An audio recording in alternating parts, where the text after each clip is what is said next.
welcome back to the Stone Ranger. It's the morning after the night before, and I've got to admit, yesterday, after carving this for just under 6 hours on a live feed, I was mentally exhausted last night. I didn't take much rocking to sleep. But today is a new day, and I've got the day off work, and I've told myself I've got to get a plaque painted. I don't know if you remember, a few weeks ago now, I carved a memorial plaque for a friend of mine to have in his garden. Unfortunately, he lost his dog. So I told him I'd make him this memorial, and it's all been washed and it's been drying out now, and it's time for paint. So what I'm going to be doing, I'm going to be painting it with this. And the first thing you're going to think is, that's not masonry paint. It's not masonry paint, and I've tried all different paints over the years, and I found this really good. So the trick to making this work is actually the seal after. But before we seal it, let me tell you a little bit about the paint. What's great about this is you can water it down with a bit of water, which is really nice, but it actually absorbs into the stone. So with this stone here, and this is the same stone we're going to be painting with, the Derbyshire Gritstone, it absorbs into the stone, it sucks into the grain of the stone, and the grit in there really gets embedded. And you can do 1 or 2 coats, that's up to you.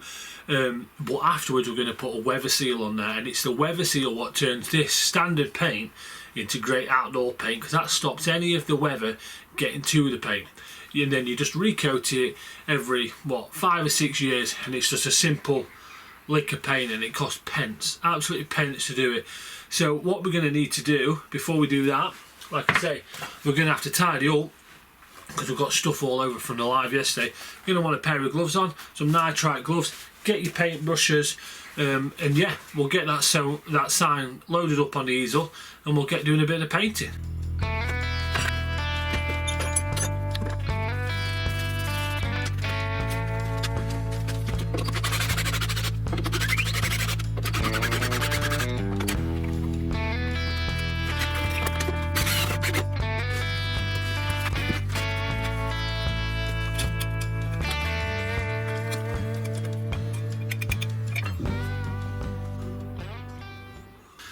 So that's the sign up on the easel.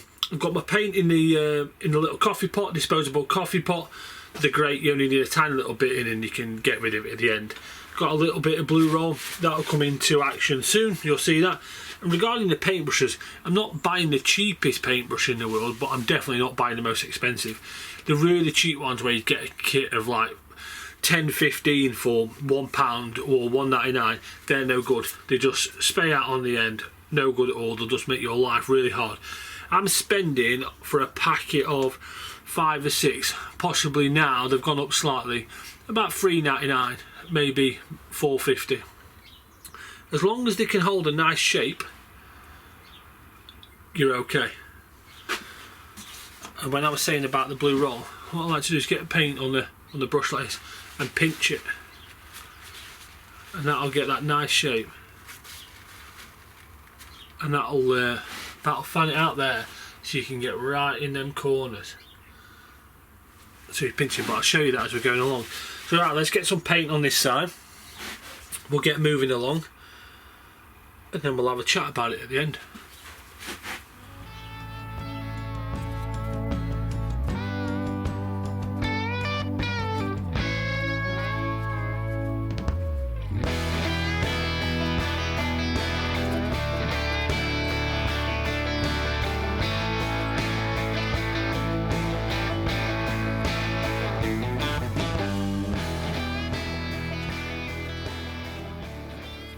If this is the first time you've stumbled across the Stone Ranger channel, make sure you hit the subscribe button. So there's lots going on. Big community of people. At last count we were coming up to 4,500 on a Wednesday night at 7 o'clock till 9 UK time. We like to have a live carving session, be carving a piece of stone for a project, something for myself or something we're working on as a community together, or for a customer, like a commission. There's also some charity pieces chucked in there as well. Every now and again we can be painting a sign, it's not always carving, but it's great. Even if you're not interested in stonework, just come on. The community is a great place, people asking all sorts of variety of questions. It's really enjoyable, some really nice people in there. So that's Wednesday at 7 o'clock. And also the channel has now got over 150 videos, and that's helping you paint your sides, that's shaping your stone, that's carving, what chisels to buy, the cheapest chisels you can buy, even dry stone walling. There's quite a lot of dry stone walling videos. I spent 3-4 months last night going back to my roots. So before I was a stone mason carving letters, a letterist, I was a dry stone waller for 7 years. So I went back last winter and did 3 months out in Derbyshire, dry stone walling, and made some videos there. So go and have a look at them all, but make sure you hit that subscribe button.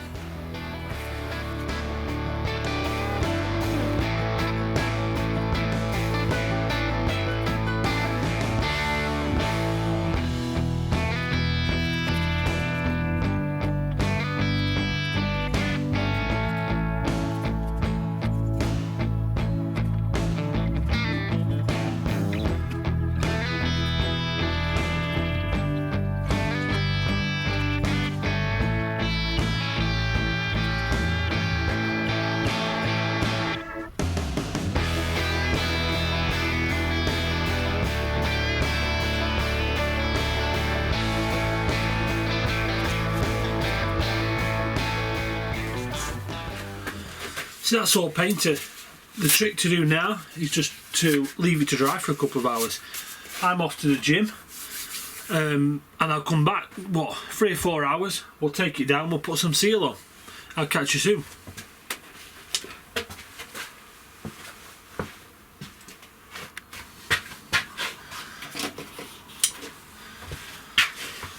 So I'm back. I've still got my gym kit on. So I've been gone there probably 4 hours. So this is nice and dry now. So what I'm going to do, I'm going to move it onto the bench. I've laid a bit of cardboard down when I'm using the seal. I don't want it all over my bench. So a bit of cardboard down, I'll put that on there and make sure you put them gloves back on. So that's the gloves back on. I've got the seal in this pot here. I'm going to be honest, the pot didn't look like this a few hours ago. Really old and dusty and sticky pot. While I've been out, I've just upgraded that. So it's a new pot. But I like to keep it in there and then the brush can sit in. Then you don't have to wash the brush out, which is brilliant. So this just wants one really good coat to start with. And we'll get that on now. And then I'll assess it because it's got that natural face on.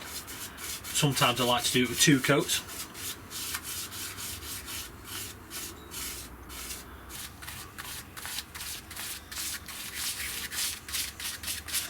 Yeah, I'll stick a picture on the screen of the seal I'm using. I don't keep the original pot here, that's down at the other workshop. We're in the little workshop still at the bottom of the garden.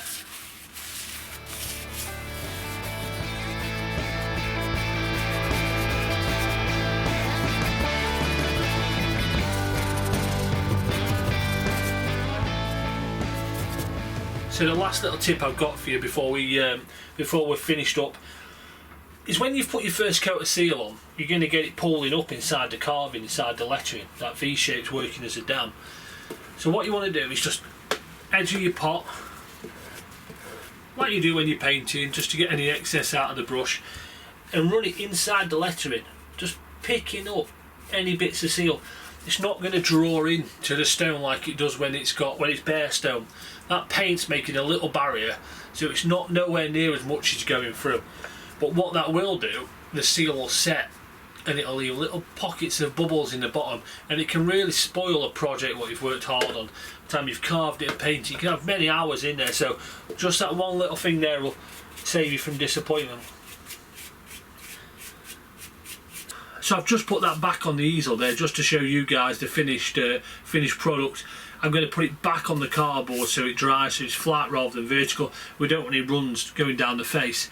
So yeah, that's done. So you've seen me paint that there with a non-masonry paint, a non-outdoor paint. But that seal what I've put on there with that first coat, possibly going to put a second coat on. I'm going to have a look at it when it's dry. But that will protect it from the weather, so you don't have to worry about using a masonry paint every time. I hope that's been helpful, and I'll see you all next time.